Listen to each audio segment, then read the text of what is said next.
Bugün Nərimanov rayon qeydiyyatında olan şəhid milli qəhrəmanımız İlqar İsmailovu şəhadət olduğu gündür. İlqar İsmailov 1959-cu ildə 29 martda Bakı şəhərinin Nərimanov rayonundan anadan olmuşdu. O, hələ uşaq ikən qəhrəmanlıqla seçilirdi. Məhz idmanla məşğul olan qəhrəmanımız o zaman bir çox nailiyyətlər əldə eləmişdi. Məhz bu nailiyyətlər də İlqar İsmailovun polis orqanlarında çalışmağına gətirdi, çıxartdı. Birinci Qarabağ müharibəsi qanlı faciələrlə yadda qalan bir dövr olsa da, amma Azərbaycan oğlanlarının qəhrəmanlıq göstərdiyi bir dövrə təsadüf edib.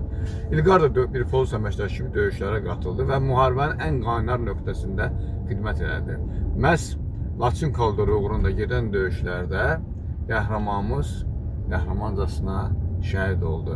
1992-ci il 1 oktyabrda.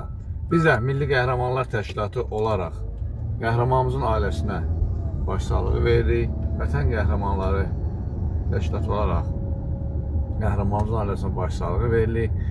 İnşallah haqq dünyasında qəhrəmanımızı görüşməyə Allah bizə nəsib edər.